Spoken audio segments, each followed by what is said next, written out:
And I was like watching videos of her just like having like 40 points, like averaging a million in high school. And I was like, oh, this girl thinks she's going to come here and rule the world, like whatever.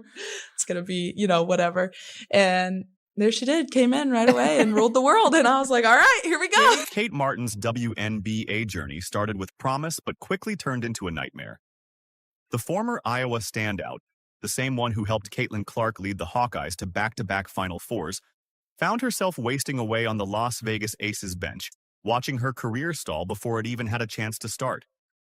Game after game, her minutes vanished, her confidence slipped, and the franchise that was supposed to develop her seemed content to let her fade. Then came a phone call that changed everything, from Caitlin Clark herself. In a new interview, Kate opened up about the exact moment she realized Vegas wasn't her home, the conversation with Caitlin that reignited her fire, and why joining the Golden State Valkyries became more than a move. It became a rebirth. If you're rooting for Kate, you know what to do. Type Golden State Kate in the comments. I feel like your two Iowa teams left a mark on women's college basketball, but also women's basketball at large.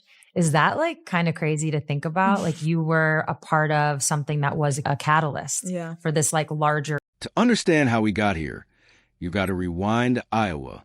Before Caitlin Clark and Kate Martin turned Carver Hawkeye Arena into a madhouse, Iowa women's basketball wasn't even on the national radar. But those two flipped the script. Every home game became a spectacle, not because of hype, but because of how they played. Caitlin was a flash, the logo threes, the viral highlights. Kate was a foundation, the one making everything run smoothly behind scenes. She wasn't the sidekick, she was a system. I just remember you have that summer before, and she was doing things that I had never seen anybody do before. And as a freshman to come in and have that kind of confidence, like not everybody has that. Like I was like, oh, I haven't really seen anything like this. And so we knew she was going to be outstanding. And then, at the beginning of the year, we had some big wins and there was highs and lows that year for sure. But, it took us a little bit to figure it out. But it obviously turned out better than I could have ever expected. Let's talk about those Final Four runs in 2023 and 2024. Sure, everyone remembers Caitlin dropping 40 and breaking scoring records. But look deeper. Kate Martin averaged 13. 1 point and nearly 7 rebounds a game. Those are not role player numbers. Those are leader numbers. But Kate had the rare maturity to understand that her greatest strength wasn't outshining Caitlin. It was elevating her. She was the glue, the balance, the quiet power that made the whole machine work. Real quick, what did you notice about Caitlin's work ethic? Was there anything that stood out? Yeah, absolutely. I mean, she was in the gym constantly. Yeah.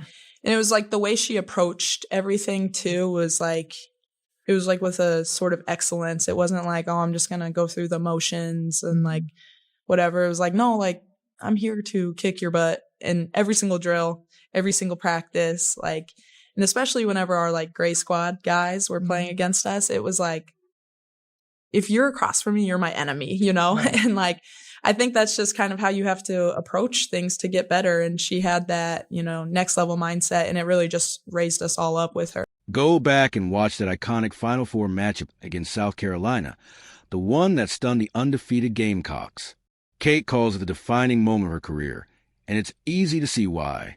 She was everywhere communicating, boxing out, cutting off lanes, setting screens. She was a calm amid chaos. When Clark needed space to create, Kate was the one clearing it. When teammates got rattled, she was the voice that steadied them. That's leadership you can't teach, and the kind of presence that wins championships. If you had to pick kind of like a favorite highlight, like getting to the Final Four, is it beating South Carolina and breaking their streak? Is it, getting to the final game? Like what would have been the moment? I would say beating South Carolina. Yeah, no, fair. Was like, that was incredible. That was like the best moment ever. Cause like, we like all believed that we could make it to a Final Four. And so we were just like, all right, we made it to a Final Four. Like, let's go. This is great. We didn't think we were going to really make it to the national championship. Like the undefeated South Carolina, they're like Twin Towers down there, like just a very long, athletic, good team. And so when we like executed that game plan perfectly and beat them, that was probably that's like still probably my career high. But the real magic between Caitlin and Kate wasn't just chemistry. It was telepathy. These two shared a basketball wavelength. Kate knew exactly when to crash the board for Caitlin's missed threes. And Caitlin instinctively found Kate for open looks or hockey assists that set up teammates. They weren't just teammates. They were an ecosystem. Caitlin's confidence thrived because Kate made the game easier. Kate's impact soared because Caitlin trusted her completely. Yeah, I feel like looking back on it, and then even just talking to you now, it's like, yes, Caitlin is like a big focal point of the team. Yeah. She's going to have to do a lot of the scoring, all the things.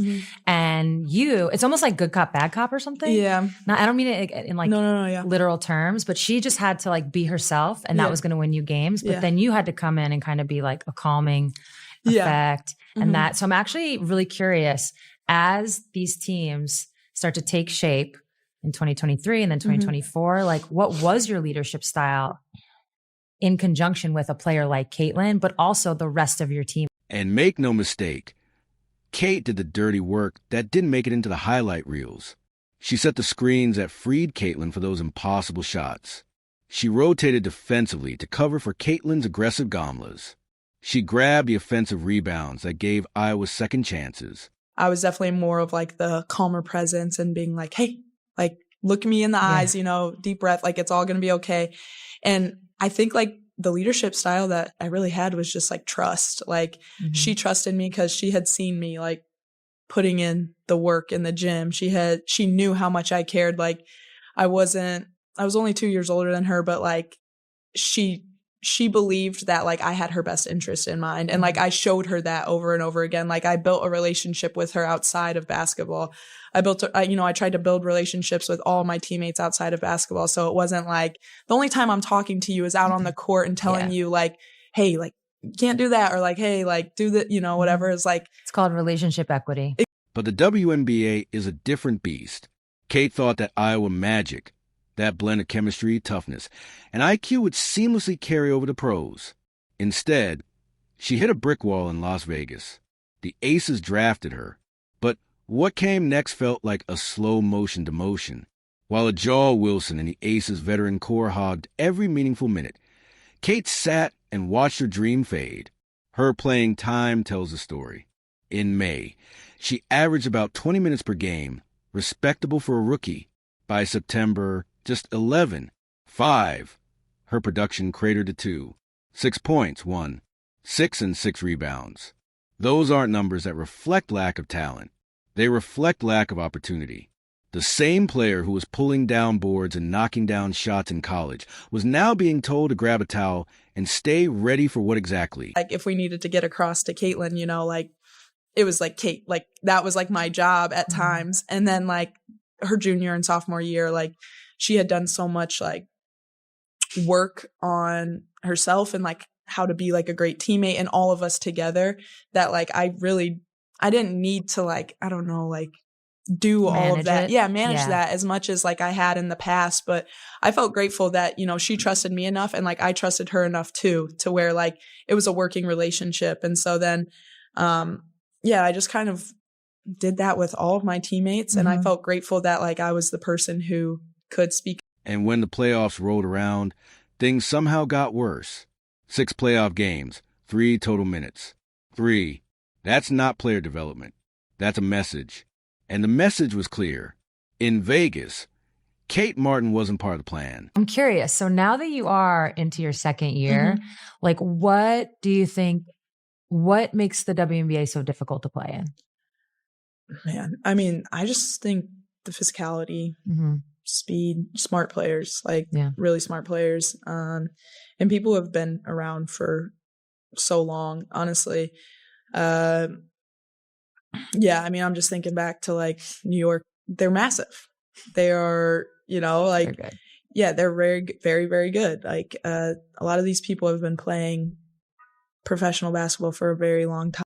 Subbird, a legend who's seen it all, once described how brutal that transition can be. The WNBA's speed, physicality, and complexity humble even the most decorated college stars. Bird's words hit like prophecy in Kate's case. Only this wasn't just a learning curve. This was a dead end. Scoring is not easy. Like, people who average, like, however many points, like, it's honestly so impressive. Like, I've never been more impressed by basketball than, like, now. Like, basketball is a simple game, but that doesn't mean it's easy. It's an easy game. But yeah, like, people work really hard. They are long, they're big, they're fast, they're physical. So me just like having to learn how to be patient, play off of 2 feet, play in control. That is something, you know, I'm still working on, because sometimes you're like trying to do the right thing always and like make the right read, but then you forget, like, hey, just go play basketball. The AC's structure guaranteed it. Veterans like Wilson and Chelsea Gray controlled the rotation, and Coach Becky Hammond wasn't about to disrupt her pecking order. Rookies weren't nurtured. They were placeholders. Kate wasn't competing for minutes against peers. She was trying to break into a dynasty that didn't have room for anyone new. It wasn't about her skill, it was about her situation, and that's what stung the most. Every game Kate sat out felt like watching her career disappear in real time. Every practice where she ran the scout team felt like punishment for believing she could belong. The confidence she built at Iowa was being stripped away, not by her performance, but by politics. It's because it's really, really hard to come off the bench in what is a version of limited minutes compared to starters. It's not always that case, but you get my point. In a limited amount of time and be really impactful. Yeah. That is one of, I think, the hardest things. And anytime I've been around a teammate who's been able to do that, at times it's more impressive than the star player who just has that ultra green light. And you've kind of already brought up the balance. The cruel truth she discovered. The WNBA doesn't just test your ability, it tests your timing. It doesn't matter how good you are if you're in the wrong system with the wrong coach. Talent can't bloom when it's buried. And in Las Vegas, under Jaw Wilson's shadow and behind the AC's bloated hierarchy, Kate Martin wasn't being developed. She was being ignored. There was one phone call that changed everything for Kate Martin. A single conversation that rescued her career from disappearing in Las Vegas.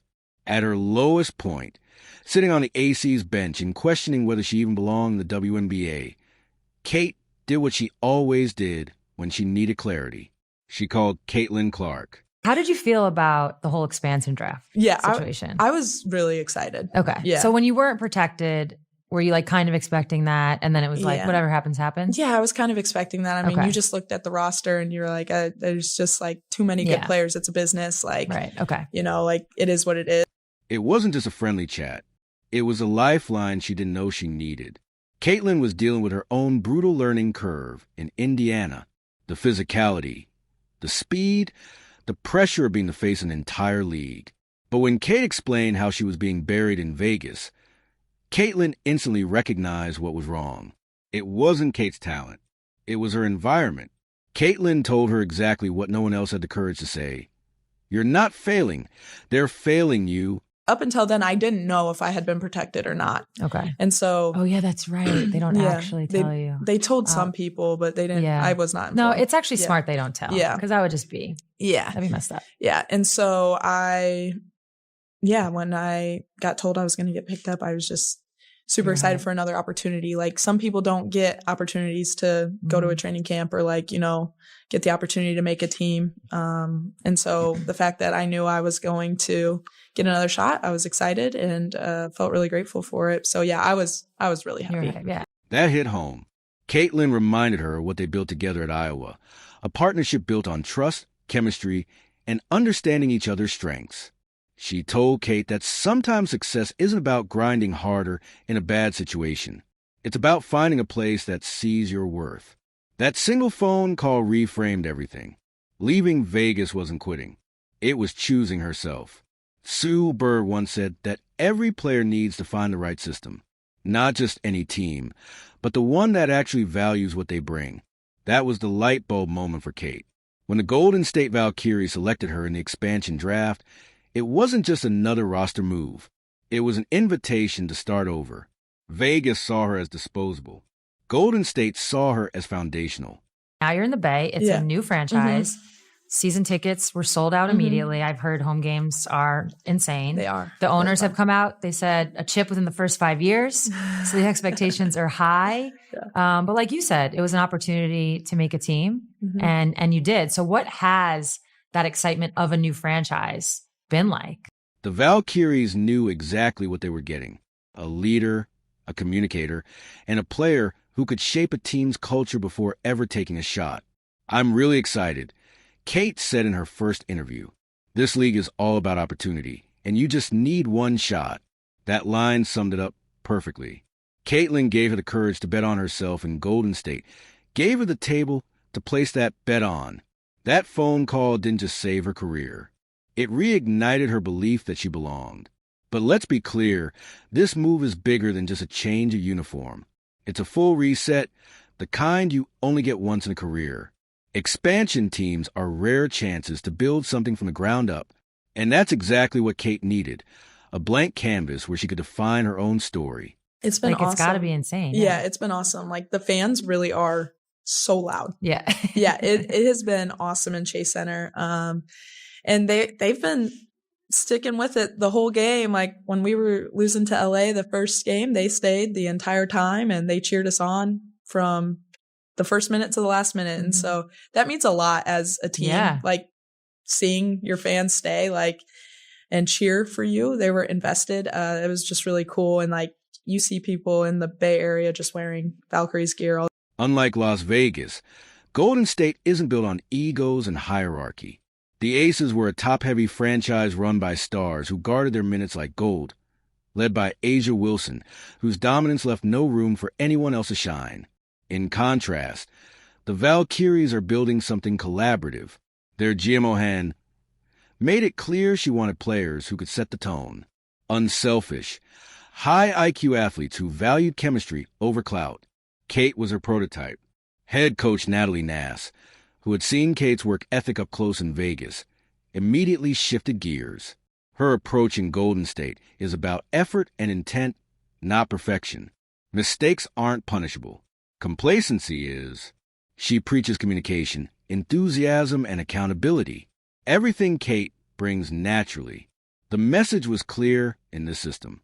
Your energy matters. It feels really cool to be part of that history, a part of something so new. And we obviously know it's going to be like a huge learning year for us, but I'm grateful to do it with all of the girls on this roster. And that's exactly what was missing in Vegas.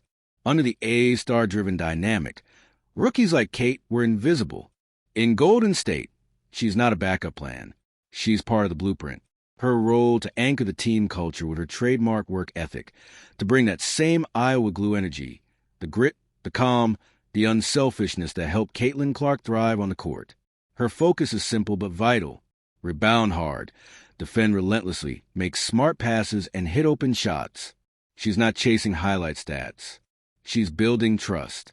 Every possession, every hustle play, every box out is her statement to the league that she belongs. And this time, she's got the minutes and system to prove it. People's focus is just like here with us and like whatever happened.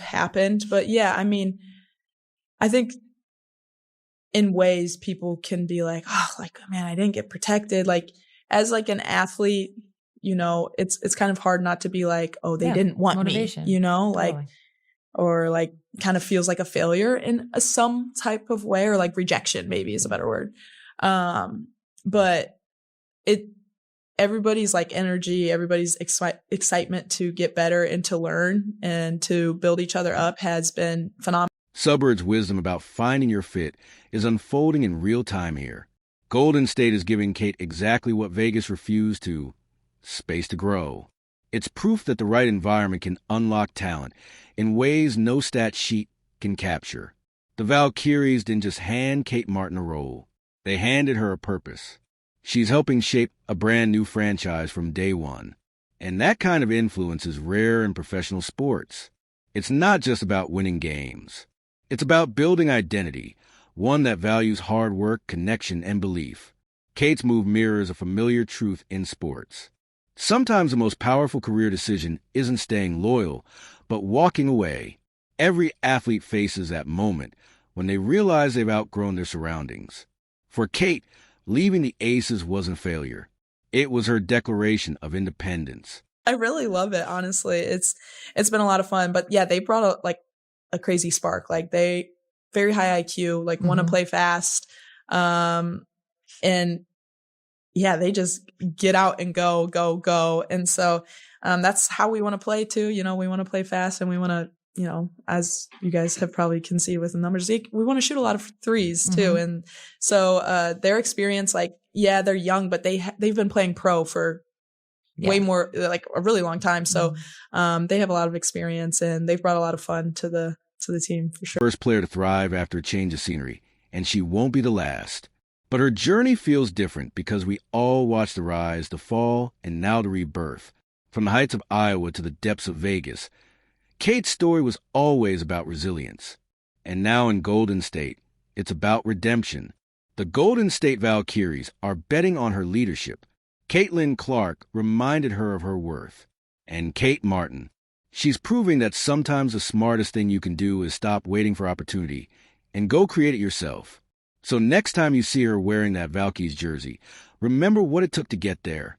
The long nights on the bench, the frustration, the one phone call that turned everything around. This isn't just a comeback. It's a masterclass in self-belief. If you're rooting for her, you know what to do. Type Golden State Kate in the comments and show her that the real ones never stop betting on themselves.